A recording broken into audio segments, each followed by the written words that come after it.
Thank you very much, Akisa. The former president that we are now mourning and who is going to be laid to rest on Wednesday, like I've said, is a person who was very much outgoing, is a person also who traveled quite extensively. He had his ear on the ground, and he's a person who really did not take anything for granted. Compared to President Kibaki, Kibaki was very much an aloof person. He's a person who kept himself to himself. Most people say that he's a person that who did not have any time for a little talk or little gossip here and there.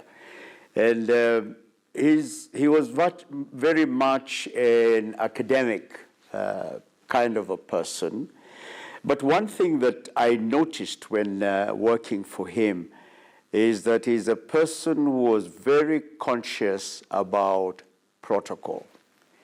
And he always very much looked at me or wanted to get a cue from me whenever we had any particular function as to what exactly is going to happen next. I think this is after being with him for a long time and seeing that I was able to give him direction and correct direction, because wherever the president passes, he never goes back to that particular route. There is no way you can make a route whereby the president will go back in a reverse order. It must be going out and out completely until he exits. So that is something that I was very keen on finding out and establishing. And so there was that kind of a trust. Moi, on the other hand, is a person, like I say, who tries to get to know each and everything. He would even have known the exit and which route he is going to be able to traverse while he's doing a function. I am also privileged to have served the 4 presidents virtually, actually, including the current president. I was there, I was able to officiate during his swearing in together with his deputy president. So that is something that gives me a lot of pleasure to have known that I was able to do the little that I could do. But like I say, I did not do very, very much with the first 2 presidents, like I did with the 3rd president, Mwai Kibaki. I am also, I understand that KTN itself is going to be observing its 30th anniversary sometime in March. I'd like to say that when KTN was launched, I was privileged to be one of the people that actually did the launching in reading the very first news bulletin together with Catherine Kasavuli and Maura Njoroge. And what was that like for you as you launched KTN then? Just take us through what the happenings of that particular day. What was it like, given that for a long time Kenyans just knew of KBC? So that moment, what was it like? Describe it to us. Wow. KBC was the station, the only station up to 1990. And there was no color. It was black and white. And again, the programs were very, very much Muzungu type, English type of the programming. But when KTN came on board in 1990, it was like a breath of fresh air. It brought in a lot of excitement. We had now a station which was the first free-to-air on the continent of Africa. Very aggressive in its presentation of especially news, blunt, did not beat about the bush. KBC at that particular time, rather predominantly, you could predict what was going to be reported in either the 1 o'clock news or the 7 or 9 p.m. news. Predominantly, the news was about the activities of His Excellency, President Daniel Arap Moi. And he used to attend a lot of church services and so on, so he will be given the whole detail, especially on a day like today, where he was and what went on. But KTN was looking at news from a newsworthiness point of view. So the programming that was in KTN was a selection of features and entertainment programs, especially that appealed to the majority English community around the area, and also people living in the low-density areas like Karen, the places like Muthaiga, and so on. So it was in a class of its own and was very, very popular during the period, especially in the 90s and then the 2000 years, because it was the only, like I say, private television station. Then radio came in with Citizen in 1998. That is when the first radio station, private radio station, apart from KBC, that came on board. And I think at the present moment, Citizen has about 11 stations. KTN, going back to it, the programming was very liberal, and it was very much a free-to-air station, like I say. KBC concentrated very much on the activities of His Excellency the President, or activities by the government officials. If a provincial commissioner was doing something in their own part of the country, they will be given a lot of coverage in that. Whereas KTN went in, like I say, for what was newsworthy. They will have only a very short, brief clip of such an activity, but covered as much as possible the world. Again, it was a challenge for us in KBC because we were trying to make the station or have it under the control and also the running management of Africans, because, like I say, it started off with the Forces Broadcasting Corporation, which was predominantly Muzungu territory. We had programs like the Housewife's Choice, which were for the wives of the soldiers that were left at home when the soldiers either went out on their business or presumably to war. We had programs like the Ring Us Up, which also became very popular, and again it was introduced by the Muzungus then. And program like the Sundowner, which I'm sure is still going on and it's very popular. Who started Sundowner, for example? I don't know whether you know that. It was a person called David Dunlop and Peter Clare. Those were the people that started those type of programming. If you compare those days and these days insofar as programming is concerned, let's give due respect to what used to happen at in those days. We used to have a log book, like the police station OB book.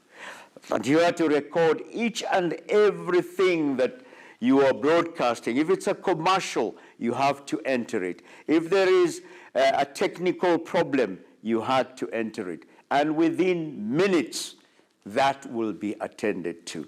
Today, I am lost. I don't know. Is it what is your name? Or is it what are your names? We don't seem to have a standard way of approaching. Why should I have names when I am an individual? My name is Sammy Louis. I'm only one person. Don't make me two by wanting me to say Sammy and then saying Louis. Also in, let's say in Kiswahili programming, one wonders, do we have newsrooms that actually produce the news bulletins? Or is it on the individual person who's presenting the news that actually does their own translation? Because some of the translation that we get to hear, si Kiswahili sanifu.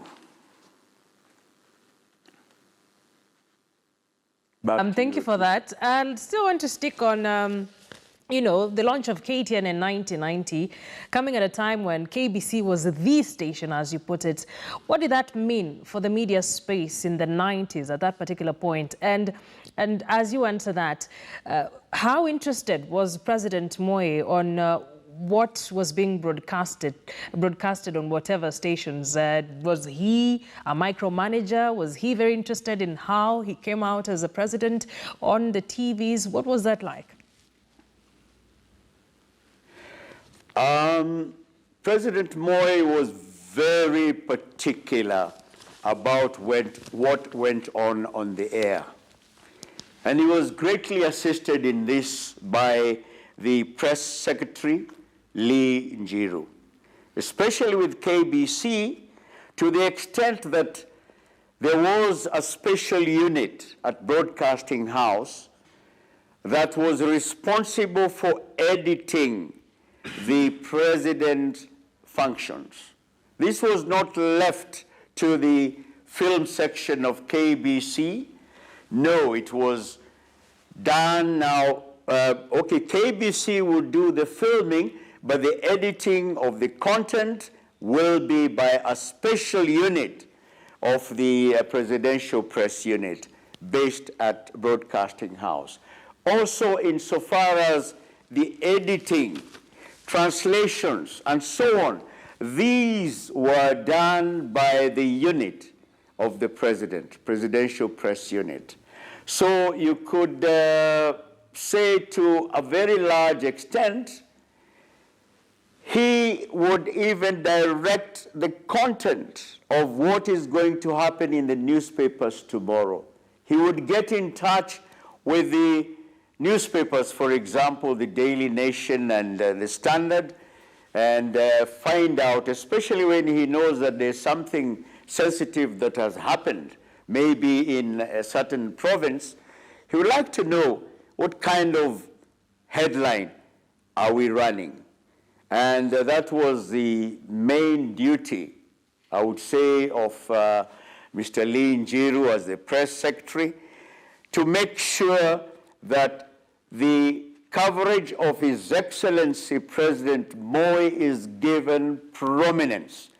It didn't matter whatever has happened where, but the first item of the news was Mheshimiwa Rais Moi akiwa pahala hapa na pale pengine amefanya hiki na hiki. That was a foregone conclusion. KTN, like I said, went in just for what is newsworthy. And this is what endeared the station to quite a number of the people, Muzungus, and also the affluent Africans, to try and veer off from what is the daily kind of fare that you're getting, the news about the president and what he has been doing here and there. I think you might say maybe it was overdone, maybe, I don't know. But when KTN now started the programming and so on, the people saw something that was completely different.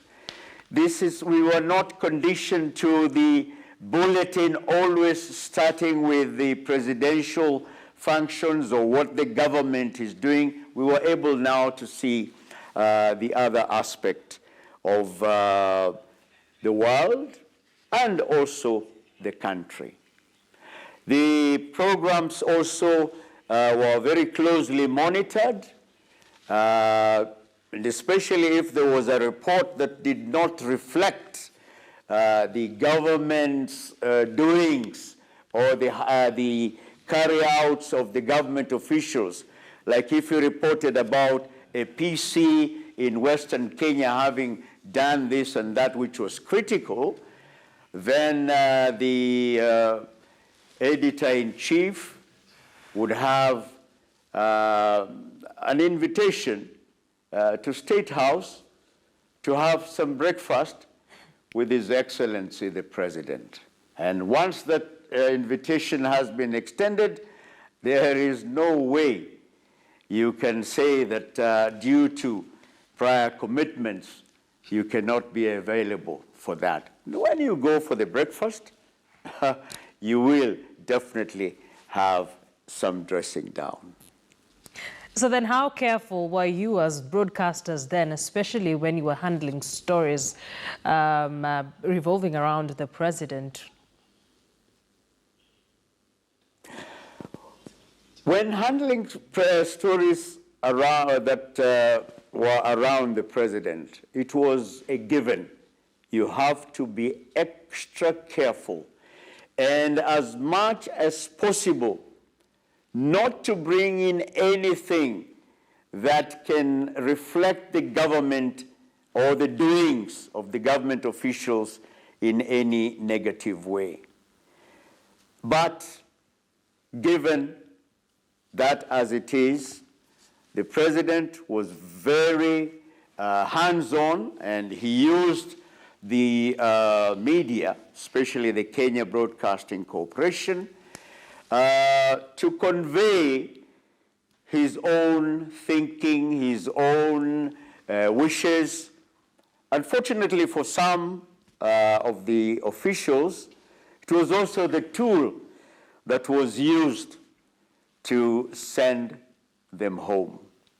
A story is told of one of the heads of the government machinery, that he had just compiled a list of who was going to be dropped from the cabinet and also from the high-ranking officers. And the news, by the time I think they left one another at about 12:30 from State House, and this particular head went on his way, and when the news came up at 1 o'clock, the first name to be missing out of the list of those that were being mentioned happened to be this particular officer who had compiled that list. So for most of the senior officers, ministers, cabinet secretaries, they tried not to miss the 1 o'clock news, because that's where you'd be able to know who is in and who is out. No, 1 o'clock must have been such a tense time then. Every time it's 1 p.m., everyone in the government office is, watching their TV, finding out where they lie. Yes. Yeah, that is a bulletin that senior officers never wanted to miss. And imagine If your secretary calls you, if for any reason you are not in the office, and maybe they know that you've gone off for a luncheon somewhere, and then the secretary calls you and tells you, pole sana, but if you have not heard it, this is what has happened. All right, I'll Rather want shocking news, isn't yes, it? yes.